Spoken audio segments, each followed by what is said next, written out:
two panelists for now, hoping that they will join us. I want to, in this start by giving both, starting with Honorable Sharif, to give you the floor to say a few words on the topic. I'll do the same with Honorable Pokusidumbe.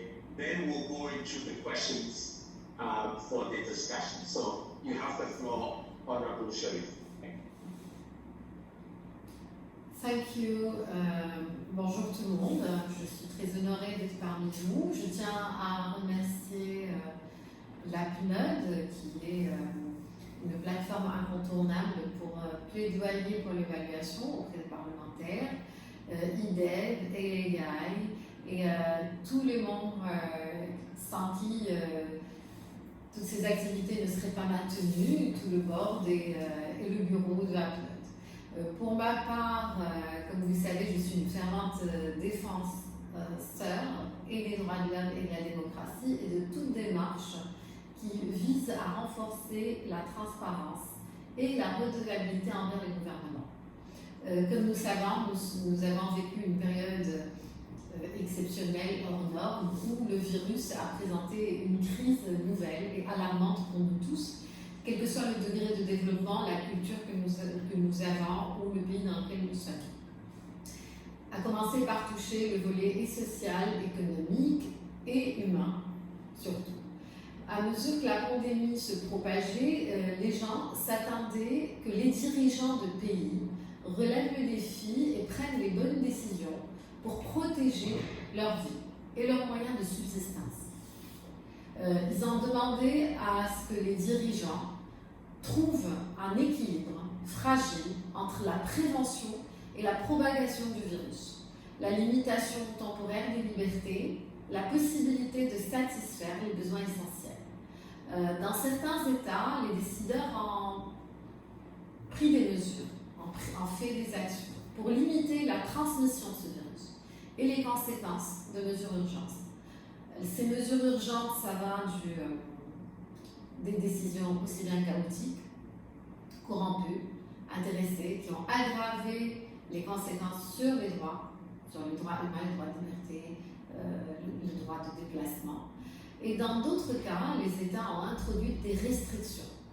Et ça a été des droits excessifs, mal pris par les concitoyens, même si clairement expliqués, et des États qui sont passés dans des états d'urgence sous prétexte de centraliser le pouvoir et réprimer les libertés fondamentales.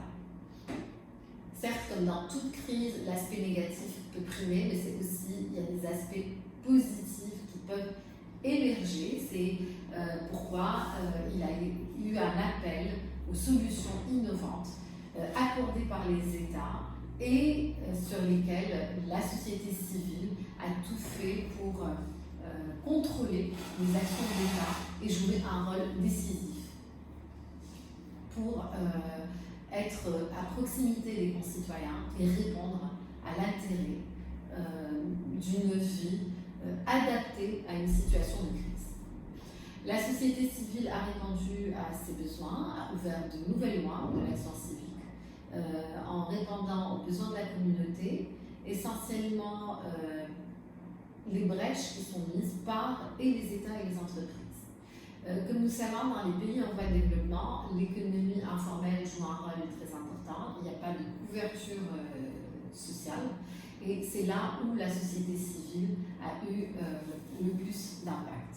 Alors, ce que je vais commencer dans ma présentation par donner les aspects et les actions prises par le Parlement tunisien. Et après, je vais donner un volet sur les 4 points qui ont émergé partout dans le monde, et pas spécifiquement en Tunisie ou sur le continent africain. Alors, en Tunisie, comme vous l'avez dit, cher président de séance, il y a eu des actions pour maintenir la continuité des travaux du Parlement. Il y a eu 6 mesures en tout. La première, c'est que le bureau est habilité à fixer des délais exceptionnels. Et nous avons vu qu'en période de Covid, même si le monde était à l'arrêt, la notion de temps et d'action temporelle dans l'urgence était importante. Et la gestion de crise au niveau du Parlement tunisien a donné l'habilité et le droit d'exercer dans des délais exceptionnels. La deuxième mesure, c'est les séances plénières qui se tiendront sans exigence du quorum. C'est-à-dire s'il n'y a pas le nombre nécessaire, on peut quand même appeler une séance plénière.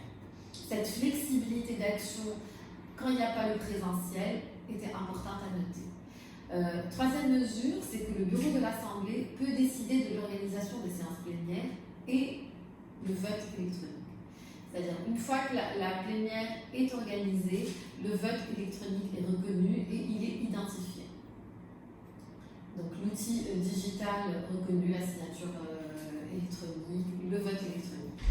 Ensuite, c'est de réduire le temps aux discussions du gouvernement et aux discours en séance plénière. Alors, vu que les séances ne peuvent pas s'étaler comme en plénière, en présentiel, parfois une séance peut durer plus de 24 heures, en termes digital et de connexion de tout le monde, d'avoir le quorum et le vote, il a été discuté qu'il serait plus efficace de réduire le temps de discussion, le temps au gouvernement. Et la mise en place d'une cellule de crise qui va superviser le travail du gouvernement pour continuer le contrôle auprès des actions prises par le gouvernement et finalement l'habilité de se réunir avec les blocs politiques, même à distance, et de prendre l'avis des blocs politiques.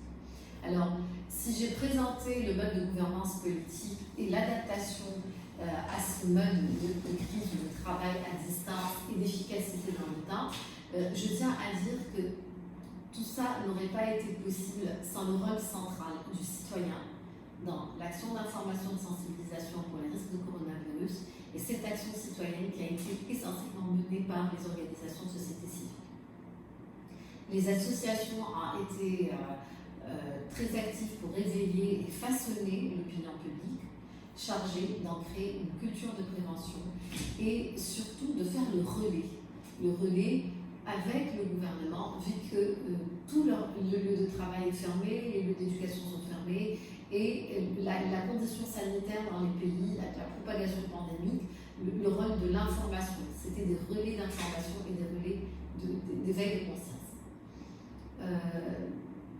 Pour ce qui est les attraits qui sont ressortis suite à cette crise, nous avons vu qu'il y a eu une forte adaptabilité pour le télétravail. Alors, aussi bien en termes publics qu'en termes privés. Le télétravail, le travail à distance, la connexion pour rester connecté à une communauté ancrée et offrir des services. La deuxième chose, en termes de sensibilisation, nous avons vu émerger plein d'applications digitales qui peuvent offrir les services et les informations, rester connecté auprès d'une communauté qui était à la marge, les personnes handicapées,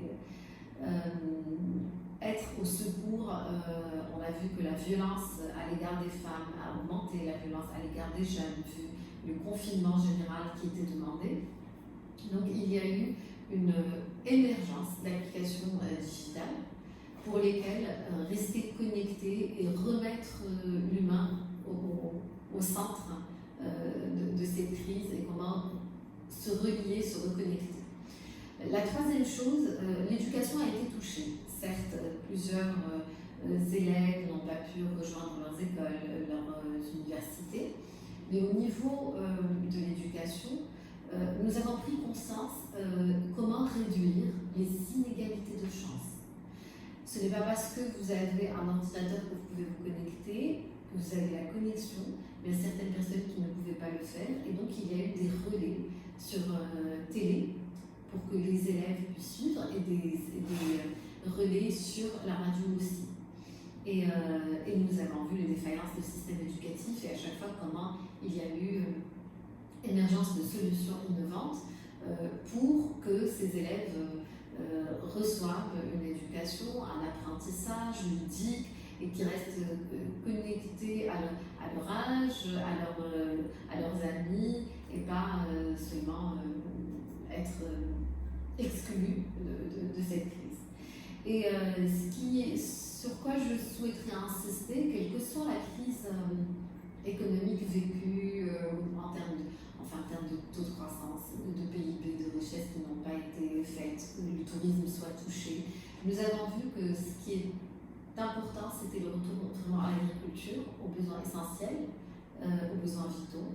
Et même si on parle d'économie informelle, il y a eu un élan de solidarité pour que on soit reconnecté à cet essentiel, à ce besoin vital. Et le rôle de l'agriculture, de l'autosuffisance alimentaire, la reconnexion à l'économie informelle, aux femmes aussi bien agricultrices, artisanes, qui étaient payées au jour, etc. Et il y a eu une expression de solidarité, aussi bien à l'échelle communautaire, nationale, internationale, où il y a eu un regain d'intérêt à la terre. Et surtout, le seul point positif que nous avons vu de toute cette crise, c'était le point environnemental. Il y a eu moins de gaz, d'effet de gaz carbonique, moins de déchets oxydes, et c'est sur ça qu'il faudra reconstruire une économie plus résiliente, plus écologique et au service de tous. Voilà, je vous remercie.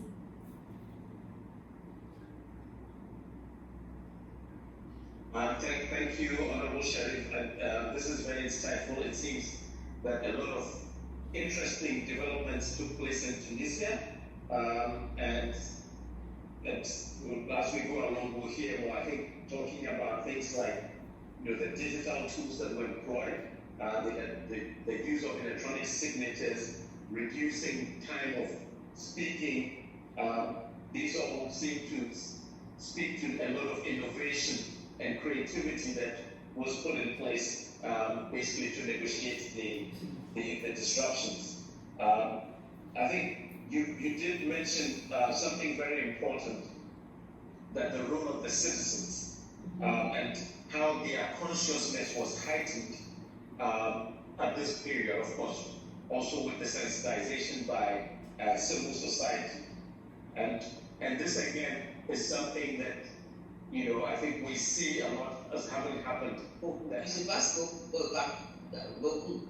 Les gens, chacun était chez soi, et nous avons vu beaucoup de personnes qui font des efforts pour faire davantage. Il y a eu des boutiques, par exemple, qui ont été jugées non contraignantes. Les gens voulaient sortir, avoir un peu d'air, prendre un peu d'air. Bon, d'accord. Voilà, notre problème de considération écologique, environnementale, c'est très important. En général, les gens n'en parlent pas, mais vous avez raison. Et avec très peu de personnes qui bougent, il y a moins d'émissions, le fait que les gens soient confinés. Donc ça, c'est un aspect positif, même si ce n'avait pas été prévu sur cet angle-là. Aspect positif sur l'environnement, c'est bon.